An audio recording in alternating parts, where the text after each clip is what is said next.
Hi guys, welcome to my YouTube channel. This is Naresh చిన్న. నేను ఇప్పుడు ప్రజెంట్ వేములవాడలో జరిగే సిచ్యువేషన్ ఏంటిది, రాజన్న టెంపుల్ గురించి మొత్తం చెప్పాలని అనుకుంటున్నాను.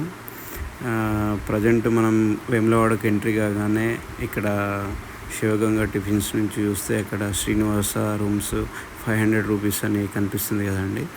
అక్కడికైతే వెళ్ళాము మేము. దాని పక్కన శ్రీరామ గదులు లభించును అన్నట్టు మీకు బోర్డు కనిపిస్తుంది చూడండి, శ్రీరామ కాంప్లెక్స్. సో దీంట్లోకి అయితే మేము వెళ్ళాము. రూమ్ అయితే ఓకే, బాగుంది. 500 రూపీస్ చెప్పారు. ఓకే, ఇక్కడికి వెళ్ళి మనం నేరుగా వెళ్తే ఇక్కడ మీకు కమాన్ కనిపిస్తుంది కదండి, శ్రీ రాజరాజేశ్వర స్వామి వేములవాడ అని. ఇక్కడికి వెళ్ళి మనకు చిన్న ర్యాంప్ ఉంటుంది. అక్కడికి వెళ్తే మనకు డైరెక్ట్ కనిపిస్తుంది ఉచిత దర్శనం అని.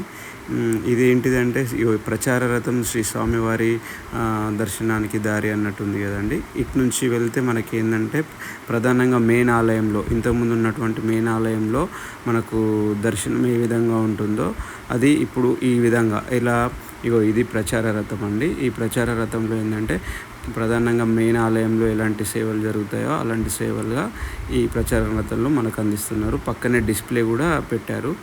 అండ్ అది దర్శనం చేసుకోగానే మేము డైరెక్ట్గా బయటకు వచ్చేసాము. అది అయిపోయిన తర్వాతనే ఇప్పుడు మెయిన్గా కోడెని కట్టేసడం అవన్నీ ఉన్నాయి కదండి, మిగతావన్నీ.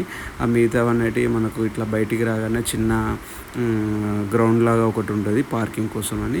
ఈ పార్కింగ్ నుంచి మనం వెళ్తే ఇప్పుడు సేవలన్నీ ఎక్కడ అంటే భీమేశ్వర ఆలయం దగ్గర జరుగుతున్నాయండి. ఈ భీమేశ్వర ఆలయంకి వెళ్ళుటకు ఈ మార్గం అండి. ఎందుకంటే ఇప్పుడు రాజన్న సిరిసిల్ల దగ్గర రాజన్న టెంపుల్లో, మెయిన్ టెంపుల్లో వర్క్ అనేది కన్స్ట్రక్షన్లో జరుగుతుంది కాబట్టి సో మనం ఇప్పుడు భీమన్న గుడికి వెళ్తున్నాం. ఇది ఓం నమ శివాయ అనే ఉంది. ఇక్కడికి రీచ్ కాగానే ఇక్కడ డైరెక్ట్ కోడెను కట్టు టికెట్ ఇచ్చే స్థలం 200 రూపాయలు పెడితే ఆ టికెట్ ఇచ్చారు. దానికి మేయడానికి గడ్డి, అరటిపండు కూడా ఇచ్చారు. సో మీరు కోడెని కట్టేసే ఉద్దేశం ఉంటే కోడె టికెట్కి వెళ్ళండి, లేదు అంటే ఉచిత దర్శనానికి వెళ్ళిపోండి. దర్శనంకు దారి అనేది ఉంటుంది, ఆ దర్శనం నుండి వెళ్ళిపోతే అయిపోతుంది. మేమైతే ఎవ్రీ టైం కోడెని కట్టిస్తాం కాబట్టి మేము కోడెని కట్టిన తర్వాత దర్శనం చేసుకుంటాం కాబట్టి మేము డైరెక్ట్ ఇలా వెళ్ళిపోతున్నాము. చూడండి, ఇది మేము కట్టిన కోడె.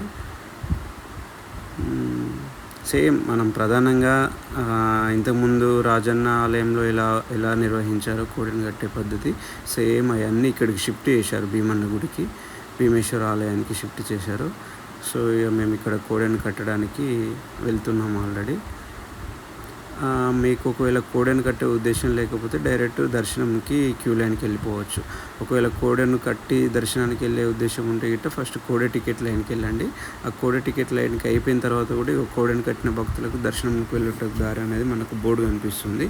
సో ఆ బోర్డు నుంచి డైరెక్ట్ వెళ్తే మనకు సేమ్ ఇట్లా ఒక బ్రిడ్జ్ ఉంటుంది. అగో చూడండి, అక్కడ కనిపిస్తుంది శ్రీ భీమేశ్వర ఆలయం అని బోర్డు. సో సేమ్ అండి, మన ఇంతకుముందు ఇలా రాజన్న టెంపుల్లో, ప్రధాన టెంపుల్లో ఎట్లా ఆలయంకి బ్రిడ్జ్ మీదకి వెళ్ళి అట్లా వెళ్తామో అట్లా సేమ్ వెళ్ళేసిన తర్వాత బయటికి రాగానే మాకు ఇక్కడ ఎగ్జిట్ కనిపిస్తుంది. ఈ ఎగ్జిట్ నుంచి రైట్ తీసుకుంటే గాయత్రి మాత టెంపుల్ ఉంటుంది. విజిట్ చేయాలనుకుంటే విజిట్ చేయండి. సో మేము అక్కడికి వెళ్ళి మళ్ళీ ఇటు బయటికి రాగానే చిన్న గణేశుని విగ్రహం కనిపిస్తే మా కూతురుతోటి ఇలా చిన్న బ్లెస్సింగ్స్ తీసేసుకున్నాము. ఆ తర్వాత నెక్స్ట్ ఇక మీకు బయటికి రాగానే ప్రసాదం కౌంటర్ కనిపిస్తుంది. ఇక్కడైతే లడ్డు, పులిహోర ఇచ్చేస్తున్నారు. లడ్డుకి 20 రూపాయలు, పులిహోరకి అయితే 15 రూపాయలు. ఇక్కడికి వెళ్ళి ఇట్లా రైట్ తీసుకోగానే స్ట్రైట్కి వెళ్తే మనకు బద్దిపోచమ్మ గుడి వస్తుంది. ఈ బద్దిపోచమ్మ గుడిలో బోనం ఎవరన్నా సమర్పించుకోవాలనుకుంటే బోనం సమర్పించుకోవచ్చు. లేదు అంటే గిట్ట డైరెక్ట్ మళ్ళీ ఇట్లా స్ట్రైట్ వెళ్ళగానే మనకి ఇక్కడ షాపింగ్ చేసుకోవాల్సిన వస్తువులన్నీ ఉంటాయండి. ఇక్కడ మీరు ఏమైనా జ్యువెలరీ కానీ సంథింగ్ ఏమైనా కిడ్స్కి సంబంధించింది ఏమైనా చేసేసుకుంటే ఇక్కడ చేసేసుకోవచ్చు. నేను మా బిడ్డ అయితే ఈ షాపింగ్ ఏంద్రా బాబు అనుకుని ఒక దగ్గరకు వచ్చేసుకొని చక్కగా కామెడీ చేసుకుంటూ నవ్వుకుంటాం. మేమిద్దరం అయితే మా పని అయితే మేము చేసుకుంటున్నాము. ఎందుకంటే ఆ షాపింగ్లు మన వల్ల కాదురా బాబు అనుకుని టూ మచ్ టైం అండి, చాలా టైం తీసేసుకున్నారు. సో ఫైనల్గా ఇదండి. ఇప్పుడు ఇది భీమేశ్వర ఆలయం. సో ఇదండి వ్యూయర్స్, నా వీడియో కనుక మీకు నచ్చితే ప్లీజ్ సబ్స్క్రైబ్ మీ.